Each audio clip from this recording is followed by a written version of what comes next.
Madame Triss, oui. Alors, je reviens sur cette histoire de forfait jour, etc. Je tiens quand même à dire, je suis nouvelle députée, je suis donc là qu'avec cette législature.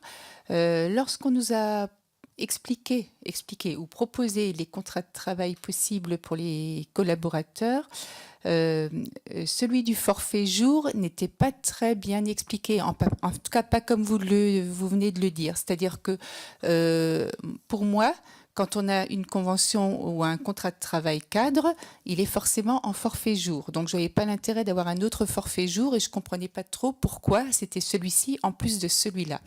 Je pense que s'il y avait eu une meilleure explication à ce stade-là dès le départ, voilà, de la part des gens qui nous ont expliqué diverses choses, il y aurait plus de contrats forfait jour et donc avec des récupérations de temps de travail, RTT, etc., qui me paraît beaucoup plus simple et logique compte tenu du travail que nous fournissons et du travail que fournissent nos attachés parlementaires.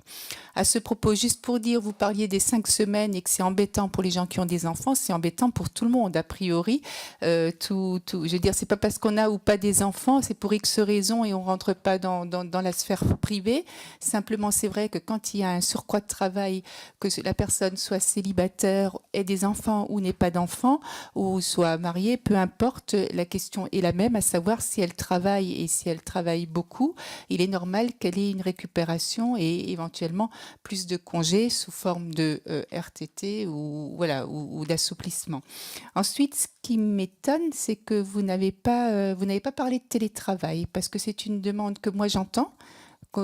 On m'en parle, hein, je veux dire, des collaborateurs m'en parlent, pas forcément les miens, mais voilà, donc le télétravail peut aussi être une façon de faire les choses. Et troisième point, concernant le crédit collaborateur, si je reformule, vous êtes en train de me dire que le crédit collaborateur doit être amplifié d'une part pour la rémunération, mais également pour les indemnités kilométriques, pour les frais qu'ils auraient, eux, en plus, c'est cela? Ou bien est-ce que vous mettez d'autres enveloppes à côté? Donc ça, c'est une question. Et c'est vrai que là encore, je pense que le problème, c'est pas qu'il y ait qu'il y ait une... comment dirais-je, c'est pas une question de confiance ou pas de confiance entre un député et son collaborateur. Je pense simplement que il y a pas que ça. Il y a la confiance, il la faut, mais je veux dire, si on arrive à des cas comme ça qui peuvent être litigieux, c'est peut-être aussi une mauvaise connaissance du droit du travail de la part du député. Et donc, de ce fait-là, effectivement, cette méconnaissance peut arriver à ce genre de malentendu et c'est bien dommage. Voilà. Donc, je pense qu'il y a vraiment tout ça à mettre sur la table, mais en fait, faire une vraie information auprès des députés aussi. Voilà. Ça. Merci. Merci.